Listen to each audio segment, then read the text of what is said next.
এমন কাজ আমরা তো আগে কখনো দেখিনি। এর কারণ কি ছিল?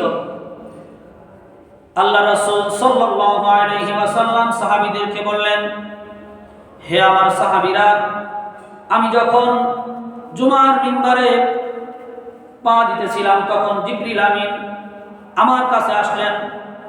প্রথম সিঁড়িতে পা দিব এই মুহূর্তে জিবরিল আমিন একটি বদদোয়া করলেন যে ওই ব্যক্তি ধ্বংস হোক, যেই ব্যক্তি তার মা বাবাকে জীবদ্দশায় পেল কিন্তু মা বাবার খেদমত করে জান্নাত কামাই করতে পারলো না, ওই ব্যক্তি ধ্বংস হোক। আল্লাহ রাসূল সাল্লাল্লাহু আলাইহি ওয়াসাল্লাম তখন বললেন আমিন, অর্থাৎ আল্লাহ তুমি এই দোয়াটা কবুল করো। আল্লাহ রাসূল সাল্লাল্লাহু আলাইহি ওয়াসাল্লাম দ্বিতীয় তাকে পা দিলেন, তখনও তিনি বললেন আমিন। এর কারণ হিসেবে তিনি বললেন জিবরিল আমিন আবার একটা বদদোয়া করলেন। জিবরিল আমিন বললেন ওই ব্যক্তি ধ্বংস হোক যে পবিত্র মাহে রমাদান পেল কিন্তু নিজের জীবনের গুনাহ খাতা ক্ষমা করাইতে পারলো না, ওই ব্যক্তির ধ্বংস হোক।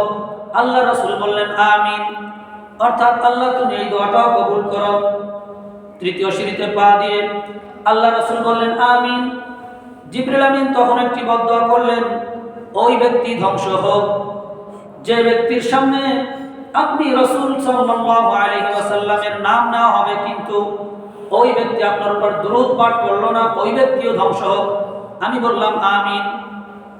অর্থাৎ আল্লাহ রাসূল সাল্লাল্লাহু আলাইহি ওয়াসাল্লাম জিবরিল আমিন বদদোয়া করতেছেন আর আল্লাহ রাসূল সাল্লাল্লাহু আলাইহি ওয়াসাল্লাম তার দোয়াটাকে সমর্থন করতেছেন আমিন, অর্থাৎ আল্লাহ তুমি এই দোয়াটা কবুল করো, আল্লাহ তুমি কবুল করো। তো কে দোয়া করতেছেন? বদদোয়া করতেছেন সমস্ত ফেরেশতাদের সর্দার, সর্বশ্রেষ্ঠ সর্দার জিবরিল আমিন, জিবরিল আলাইহিস সালাম, তিনি বদদোয়া করতেছেন আর তার দোয়া সমর্থন করে আমিন বলতেছেন রাহমাতুল লিল আলামিন, উভয় জাহানের সর্দার নবী পাক সাল্লাল্লাহু আলাইহি ওয়াসাল্লাম, তিনি বলতেছেন আমিন। এবং বদদোয়াটা করতেছেন কোথায় বসে? মসজিদে নববীতে বসে। এতগুলো দোয়া কবুলের বিষয় যখন একসাথে সমর্থিত হয় অবশ্যই এই বদদোয়া কবুল হবেই হবে, এটাই আমাদের বিশ্বাস।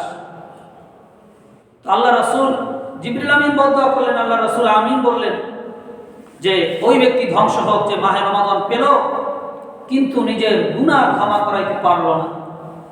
তো আমরা তো জানি না আজকে তো পবিত্র মাহে রমাদান শেষ হয়ে যাচ্ছে আমাদের থেকে।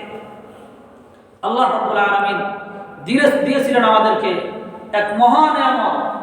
সদা সর্বদা তো আমরা আল্লাহ রাব্বুল আলামিনের নিয়ামতে ডুবেই আছি, এরপরে বিশেষভাবে আল্লাহ রাব্বুল আলামিন আমাদের গুনাহ ক্ষমা করানোর জন্য আমাদের পদমর্যাদা বৃদ্ধি করার লক্ষ্যে আল্লাহ পাক রব্বুল আলামিন পবিত্র মাহে রমাদান দান করেছিলেন।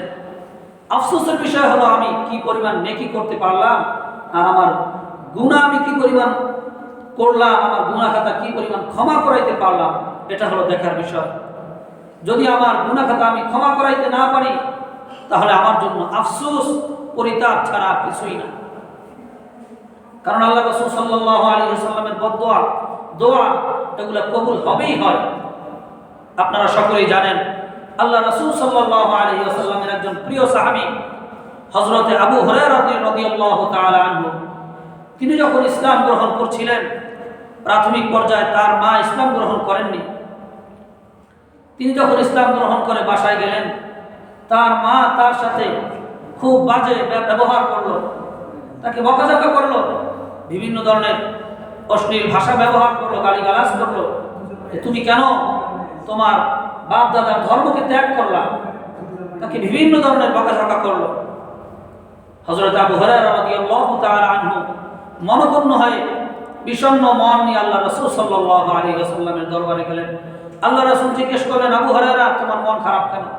তোমার মনটা বিষণ্ণ লাগতেছে, ব্যাপারটা কি, কারণ কি? আবু হুরায়রা রাদিয়াল্লাহু তাআলা আনহু তার মায়ের ঘটনা খুলে বললেন এবং বললেন, হে আল্লাহর রাসূল, আপনার দোয়া তো আল্লাহ রাব্বুল আলামিন কবুল করে থাকেন, আপনি আমার মায়ের জন্য একটু আল্লাহর কাছে দোয়া করেন, আল্লাহ পাক রব্বুল আলামিন যেন আমার মাকে হেদায়েত দান করে। বলে সুবহানাল্লাহ।